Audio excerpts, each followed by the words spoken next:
Howdy, ladies and gentlemen. This is Paul, the Redneck Thinker. Thomas Jefferson said, "If you want something you've never had, you must be willing to do something you've never done." Benjamin Franklin said, "Without continual growth and progress, such words as improvement, achievement, and success have no meaning." Basically, get off your duff, get to working, you've got dreams, you've got goals, you've got to do what it takes to get them. Like, subscribe, comment, show what your opinion is. Let me know if you like what you've seen. And I thank you for your support. The Bureau of Prisons has got a new oversight bill that's got to be signed by Biden. It was passed through the Senate on Wednesday. This has been kicking around since 2022. Originally, Senator John Ossoff of Georgia, Democrat, wanted this bill. It's called the Federal Prison Oversight Act. It's mostly because of all the rampant sexual abuse, the criminal misconduct by staff, chronic understaffing, escapes, high-profile deaths. Basically, the Bureau of Prisons is a joke for many reasons. Part of it is that, well, they can't hire enough people. And also, the people that they're hiring usually end up being crooked. Basically, the criminals are running the prisons, not the other way around. So, let's take a look at some of the things that this Federal Prison Oversight Act is supposed to handle, because there are so many more issues. I mean, you're talking about former Minneapolis police officer Derek Chauvin was stabbed 22 times in a federal correctional institution in Tucson. Disgraced former sports doctor Larry Nassar was stabbed in July 2023. Unabomber Ted Kaczynski killed himself. I mean, this is what's going on there. Bureau of Prisons said that it's closing the women's prison in Dublin, Ohio, because, well, I'm not going to say what the name of this is, since this is also going up on... Basically, there were a lot of women that were having sex non-consensually. All kinds of non-wanted.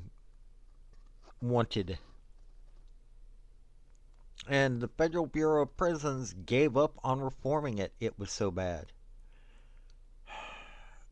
And there was an AP investigation into this, and it was rampant staff on inmate sexual abuse. This is what's going on. Plus, they're sending guys into the prisons now dressed up like women. Well, actually, I guess they can't really dress up like women too much, but you know what I mean. But let's take a look at some of the Inspector General, there we go, I couldn't get it out. Some of the Inspector General reports on this. So, the first report from the Inspector General for DOJ, it was Bureau of Prisons Federal Correctional Institution, Sheridan. Let's see here. It found healthcare workers shortages affect the delivery of healthcare to inmates. Specifically, they found, due to staff vacancies in the Health Services Department, backlog of 725 laboratory orders for blood draws or urine collection, and 274 pending x-ray orders at the time of the inspection. High correctional officer vacancy rate affects inmate monitoring and operations. Now, this is the more important one of the four. Well, okay, there's more, but found that because of these vacancies of the correctional officers, found the institution management was not always able to fill the inmate monitoring post, and therefore lacks the employees it needs to safely supervise inmates. As a result, inmates must routinely be confined to their cells during daytime hours and are therefore often unable to participate in programs and recreational activities. As they have detailed in prior work, inmates' death in custody comes from that. So basically, all kinds of bad things happening because there's not enough correctional officers. Psychology Services Department and Education Department staffing shortages resulted in significant wait times for inmate programs. So residential drug treatment program and other such things were just too long a wait list. FCI Sheridan did not centrally track the number of all allegations of inmate on inmate sexual misconduct reported to employees. Wow. So basically, Sheridan has got all those issues,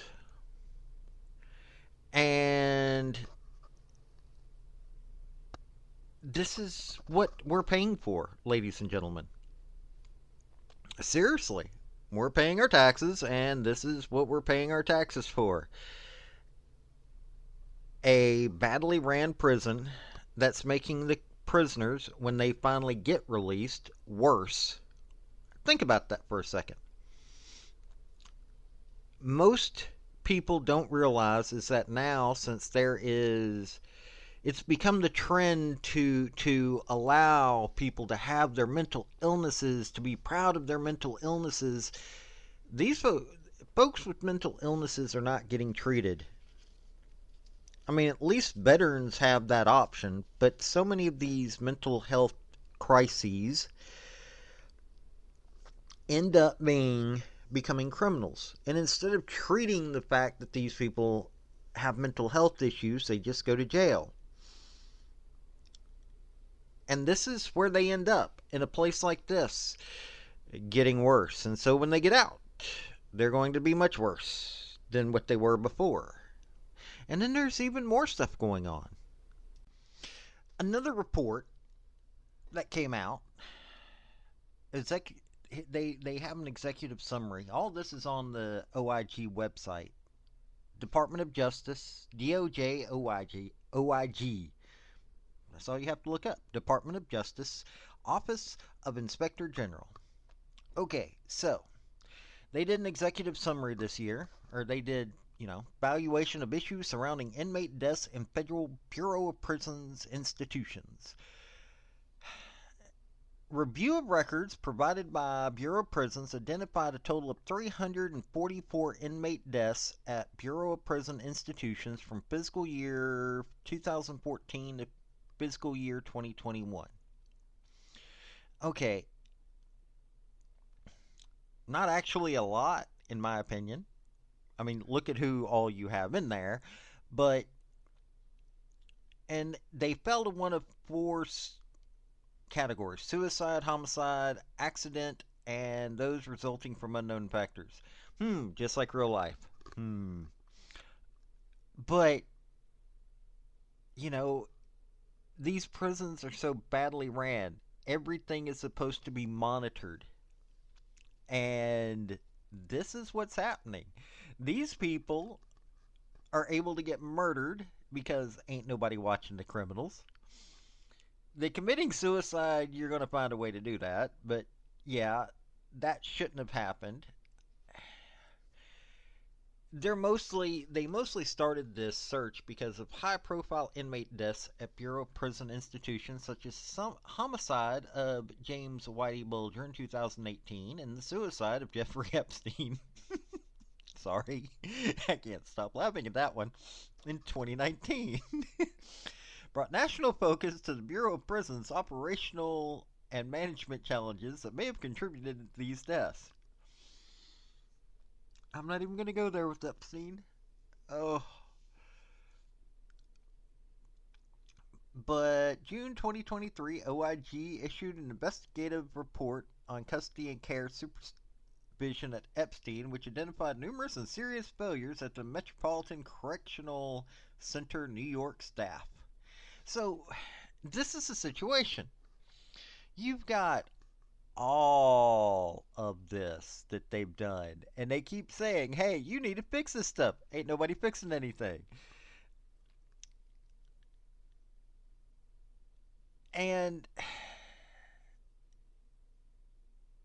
you've got psychological reconstruction reports that aren't being followed.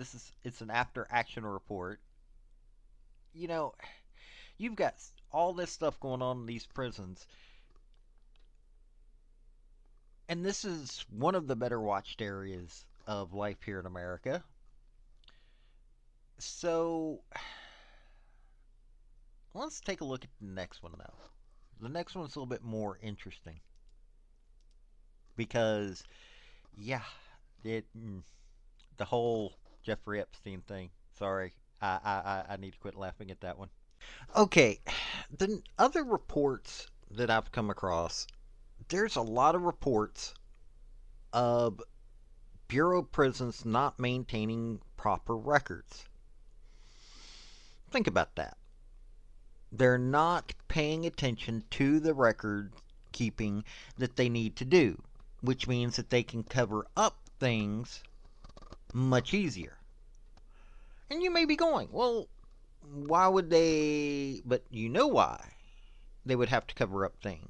Because there have been all kinds of Bureau of Prison employees, not just correctional officers, but others. You've got females working in these things that have fallen in love with the prisoners and helped them to escape.